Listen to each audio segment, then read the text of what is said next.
ಸೊರಬ ಪುರಸಭೆ ವ್ಯಾಪ್ತಿಯ ಹಳೆ ಸೊರಬ ಸಮೀಪದ ಗೌರಿಕೆರೆ ಮಠದಲ್ಲಿ ಎಮ್ಮೆಯೊಂದು ವಿಚಿತ್ರ ಕರುವಿಗೆ ಜನ್ಮ ನೀಡಿದೆ.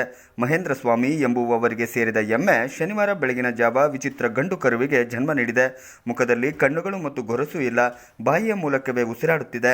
ದೇಹ ಸಾಮಾನ್ಯವಾಗಿದ್ದು ಏಳಲು ಸಾಧ್ಯವಾಗದೆ ಒದ್ದಾಡುತ್ತಿದೆ. ಎಮ್ಮೆಗೆ ಜನಿಸಿದ 6ನೇ ಕರುವಾಗಿದ್ದು 5 ಕರುಗಳು ಸಾಮಾನ್ಯವಾಗಿಯೇ ಜನಿಸಿದ್ದವು. ಆದರೆ ಈ ಬಾರಿ 6ನೇ ಕರುವು ವಿಚಿತ್ರವಾಗಿ ಜನಿಸಿದೆ. ವೈದ್ಯರನ್ನು ಸಂಪರ್ಕಿಸಿದಾಗ ಹೆಚ್ಚು ಕಾಲ ಕರುವು ಬದುಕುವುದಿಲ್ಲ ಎಂದು ತಿಳಿಸಿದ್ದಾರೆ ಎನ್ನುತ್ತಾರೆ ಮಹೇಂದ್ರ ಸ್ವಾಮಿ ಅವರು.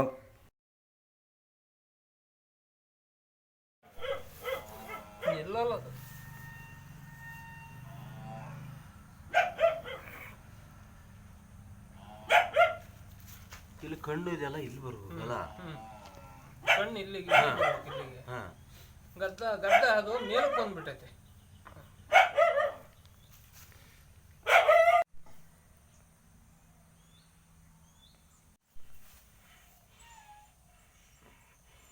ಅದ್ರ ತಾಯಿಗೆ ಆರನೇ ಕರು ಇದು. ಆದರೆ ಅಷ್ಟು ಕರು ಚೆನ್ನಾಗಿದೆ. ಇದು ಈ ಥರ ಹುಟ್ಟಿದೆ. ಅಲ್ಲಿ ಕಣ್ಣು ಇಲ್ಲ, ಬಾಯಿ ಸರಿ ಇಲ್ಲ, ಕಿವಿ ಕಾಲು ಎಲ್ಲ ಸರಿ ಇದೆ, ಬಾಯಲ್ಲೇ ಉಸಿರಾಡ್ತಾ ಇದೆ, ಮೂಗಿಲ್ಲ, ನಾಲಿಗೆ ಇದೆ. ಡಾಕ್ಟ್ರ್ ಅದು ಒಂದೊಂದು ತಿಂಗಳಿಗೆ ಒಂದೊಂದು ರೋಗ ಆಗ್ತಾವೆ. ಅದು ತಾಯಿ ಹೊಟ್ಟೆ ಒಳಗೆ ಹಂಗಾಗಿದೆ. ಅದು ಏನು ಇನ್ನು ಉಳಿಯಲು ಭಾಳ ದಿವಸ ಅದು ಏನು ಮಾಡೋಕ್ಕೂ ಆಗಲ್ಲ.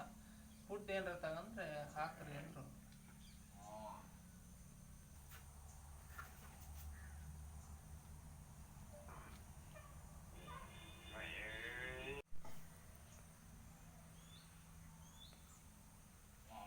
ಭಾರಿ ತ್ರಾಸ ಸರ್ ಕರ ಹಾಕದ.